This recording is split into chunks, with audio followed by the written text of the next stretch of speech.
Imagine you have a dream, and the person that you most look up to has told you that you have a 0.1% chance of accomplishing that dream. Go away! Go back to the docks where you belong! Many would believe the person that they're looking up to, and they would walk away from that dream. But not today's guest, Jost Kobusch. He set out to prove the doubters wrong, alone, in the dead of winter, without bottled oxygen on Mount Everest.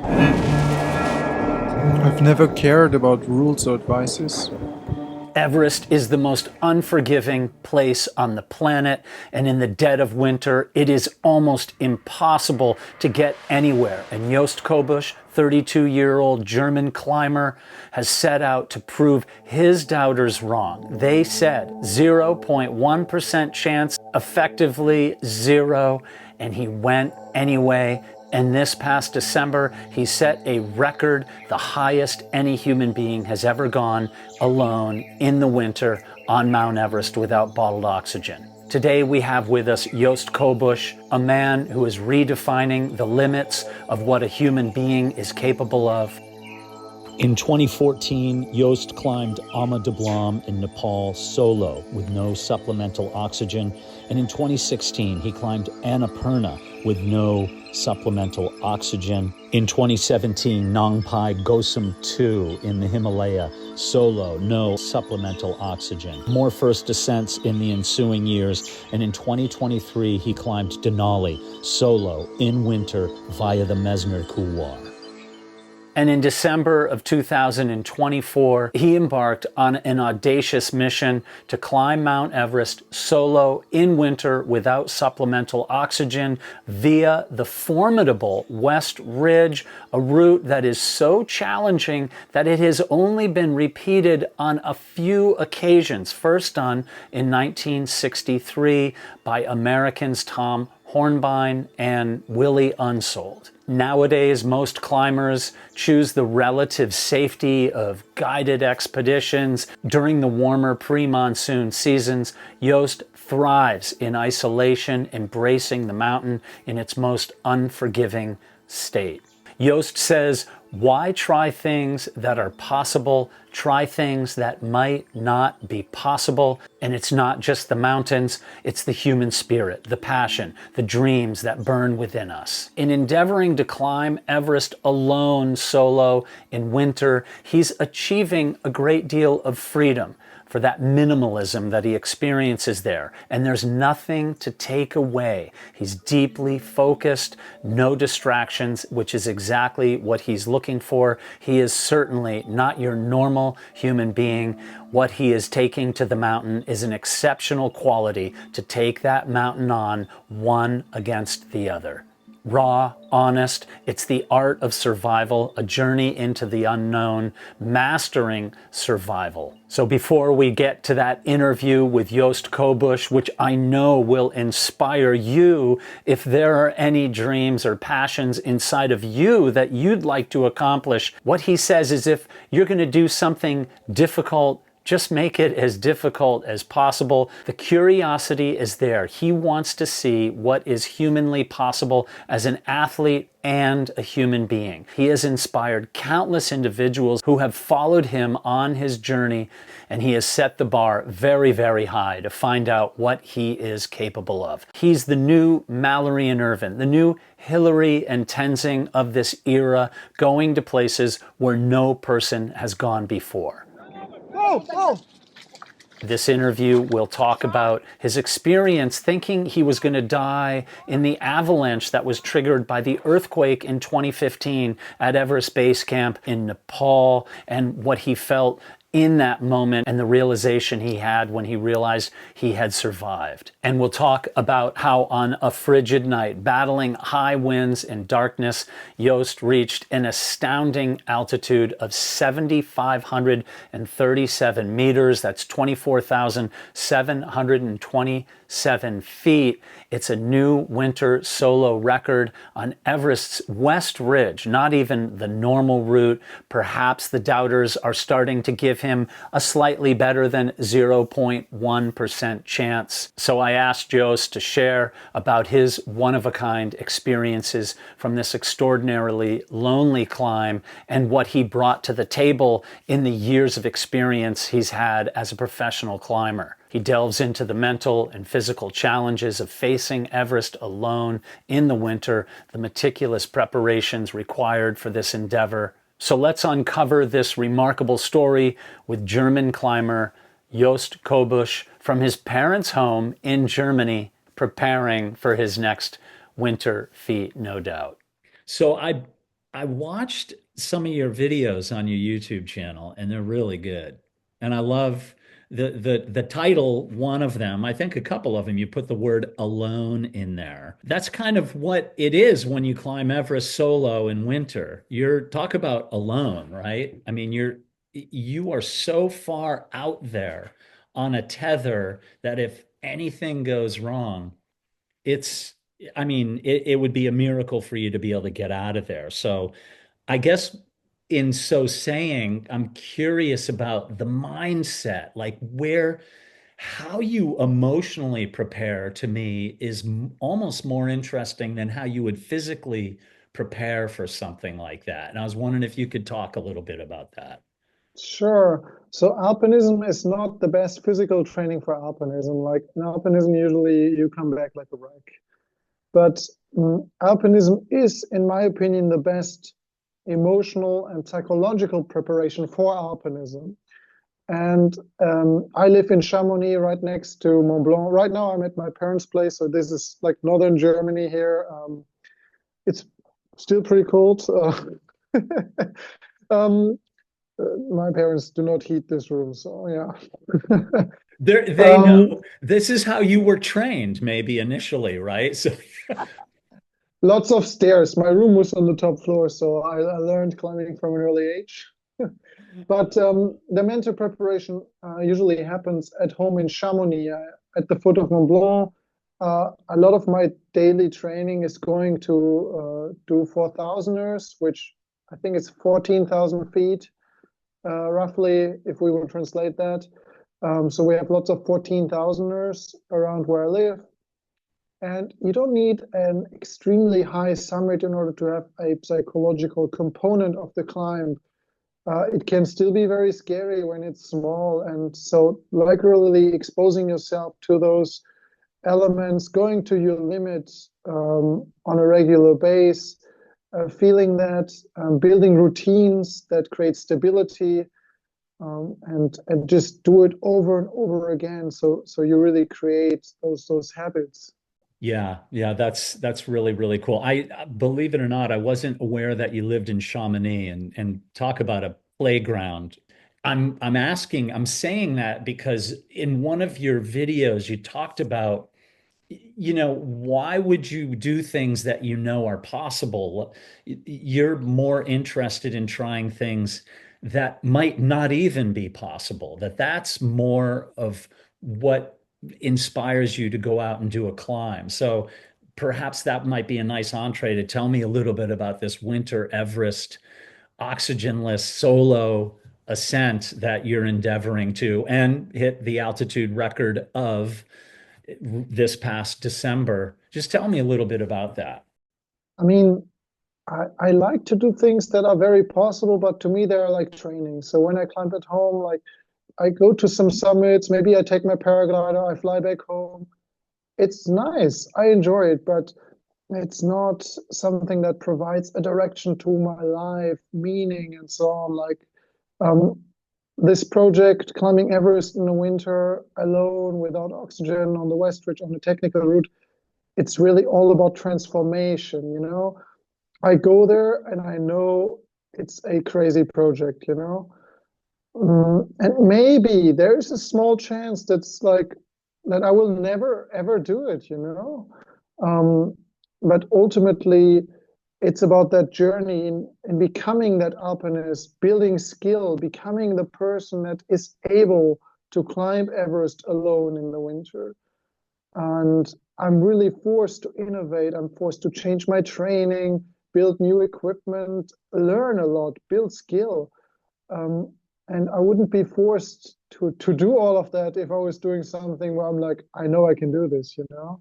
You got pretty far this year in I guess in relative terms when that day comes, if it should come, that you tag and get to the top, you'll look back on December 2024 and think, wow, man, I had a lot to learn or I had a long way to go. But you did reach an altitude in winter without oxygen solo that has never been done before on Mount Everest. Was that satisfying to you, or does it drive you nuts that, because there's this mentality in a climber that of the people that I've known for years that they're constantly being driven by the things that they haven't done. It's that once you're on the summit, it's like, oh my God, you're already like looking over there for the next one. So was there satisfaction in it? And are you even beyond driven to go back? Like, I know I can do this.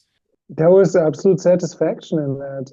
I basically went there with the idea to just break the record, send some signals that I'm still existing, and that I'm on a good track record. But to be very honest with you, I'm just recovering from an injury that I got in training, something very unspectacular. I didn't like fall down. I had some spectacular accident or so on. I just overtrained. I was just too excited. I just went too many hours into the mountains, and my hip wasn't strong enough. And so I basically herniated a disc in my back, and I wasn't able to walk like for some time. And then I walked 2,000 steps a day, and then I pushed it to 5,000. And that was the beginning of my 2024. So I originally wanted to try Everest in winter already last season.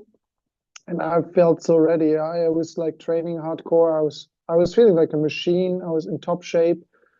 But then at the end of the season, I wasn't going, and I was a wreck. And um, going into that expedition where I just returned from right now, I knew I wasn't ready for the summit. I just wanted to literally step a few steps further into the unknown than anybody ever did on that route in winter. So when I did it, I was like, look, you might not have the aerobic training base that you need, but the experience, the training, all that stuff, all that skill building paid off. And like this new record, it's not really, how do I say, it's not that relevant. What is relevant is when I had my first attempt, this is in theory the fourth attempt if we take the failed one where I was injured. But when I had my first attempt in 2019-20, I reached the west shoulder already. I was just 200 meters below where I went now. But it took me 64 days. So that's the difference. Right now, it took me 6 days to go there in alpine style, no prepped route, just went, just executed. That is the difference. Not these 200 meters. It's about the time invested before and the potential that I created through that skill that I developed. Jost, this sense of separation, of isolation is I enjoy it, but I don't believe I've ever felt it quite in that way that perhaps you'd have on Mount Everest. Let's take the most recent December of 24.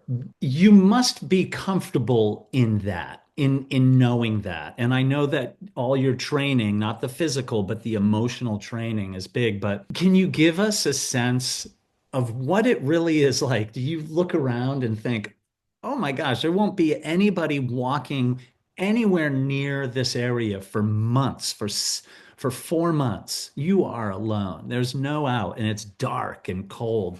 So what is like? Are you just so busy keeping warm and eating that maybe there's no time to go deep into your brain and worry about being isolated? Look, I would argue that doing a climb like that in such a minimalism that is trying to be as close to perfection as possible, And perfection, in my opinion, is not achieved when there's nothing more to add, but when there's nothing more to take away. And so um, I achieve a great deal of freedom through that minimalism that I have there. It's just like whatever I do, I'm very deeply focused. There are no distractions. It's just me, it's wilderness, and it's exactly what I'm looking for. I enjoy wild places, untouched places. That's why I enjoy opening new routes at mountains or climbing unclimbed summits, or in this case, doing this Everest winter project. Just it's just me on that whole mountain, and that just feels so raw, so pure, so like honest, It's like that art of survival. And I do believe that alpinism in its root is this journey into the unknown, this exploration, and it is mastering that survival in those elements. And when I'm out there mastering a skill, then that's just really fulfilling. I am sure that you've probably had a lot of people tell you that you're nuts, you're going to fail, that it's never going to happen. Tell me, like, how's that do to you? Does that switch your brain and you're like, don't tell me I'm going to fail? I'm going to be 100% honest with you here. When I started that project, I wasn't really sure, if it's really possible. I was thinking it's probably very, very tricky to do. I guess I just looked for something that was the greatest challenge that I could like imagine, visualize, kind of, because I felt like I didn't want to make the mistake of like aiming too low and maybe achieving the goal and then just like thinking that's it. I just felt like for me, is this all about personal growth, and the biggest growth I face when there's a huge challenge.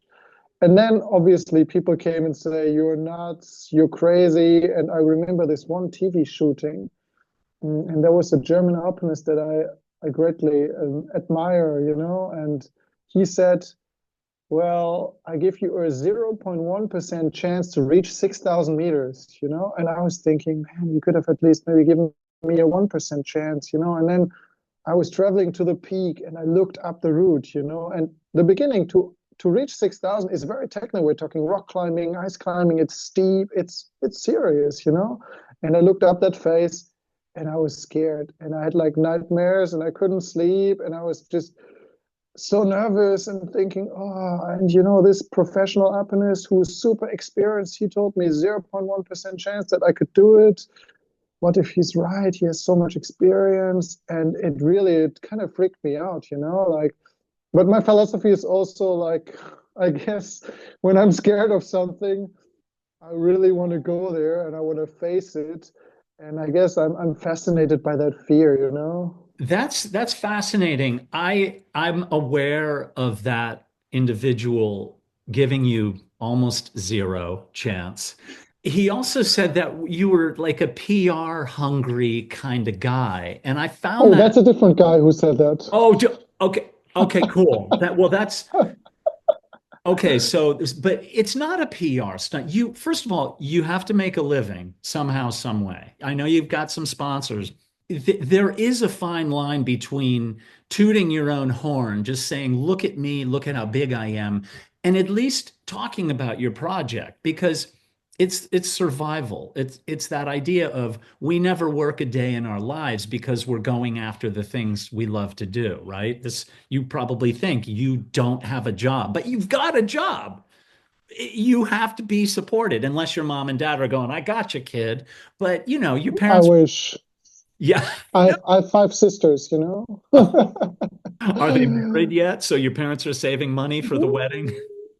No, they all paid their wedding themselves. My parents were more the kind of educational style, like if you give somebody a fish, they eat for a day. If you teach them fishing, it's working for the rest of their lives. That was how I learned it. That is fantastic. So you need to talk about what you're doing. How do you bridge that gap, that line between just saying, look at me, look at how amazing I am, and just kind of promoting the work that you're doing? That's why when people were accusing me of having this as a PR stunt, it felt like very far away from reality to me. in the end, I am a full-time alpinist. I don't have another job that I'm working. I'm like training, and then I'm on expedition, and I'm like basically, it's a dream job, you know? But at the end of the day, the job is very much art. You are not producing anything. You're drawing some invisible lines on some summits. You're basically creating an idea. And that idea is only valuable if you share it with people and people are able to be, I don't know, inspired by it or affronted, or you create emotion with that idea. And that is only created if you tell your story. And it's a big part of my job. So obviously I talk about what I do before doing it, during I'm doing it, after I'm doing it. Like that's actually my job. My job is to tell the story. My job is not really the climb. My job is this idea that I create. If I could just jump in really quickly, if you're enjoying this video, would you take a moment and click the subscribe button and be sure to hit the bell icon so you'll be notified every time a new video comes out. It would mean a lot to the channel if you did so. And also take a look at the members section where you can get access to exclusive content and videos and live events. So this Everest project, to me, from the beginning on, it was very clear that I need to go there many times and see it more like a sports climber that goes to a small cliff and climbs the route many times in order to figure out each individual move and then train better and come back stronger, basically with more knowledge. And so I will definitely go back to Everest because that's the approach. That was the approach from the beginning on. I'll just go there many times. I'm now reaching my prime as an alpinist. I believe alpinists perform best in their 30s. I'm 32 now, so I've still another 8 to 10 years to like give it my best. And in that time frame, I definitely hope to do that project, hopefully sooner. But to be very realistic, it will take time and it will take a huge amount of effort. So I'll be back, you know. You're at the early end of the strongest years, so I have no doubt you can. I give you better than a 0.1% chance. Thank you. I appreciate it. So you're giving me a 1% chance. Okay, That's at like least 10 times higher, huh? it is. I really do. So thank you so much. Good luck, my man. Just keep kicking its ass. It's real fun to watch what you're doing. Thank you. Yeah, I enjoy the process. And since there's no more process than result, then how do I say? You guarantee a good time if you enjoy that part. After the interview, Jost said that he was leaving in a few days to go on an expedition, and he didn't want to even tell me off the record where he was going. He certainly keeps his cards close to his chest. He said he'd reach out to me when he returns. I'll no doubt keep you updated about his progress on Mount Everest and beyond. Thanks for watching. Do a good deed. Don't ask for anything in return. Make the world a better place one tiny step at a time. Peace be with you, my friends.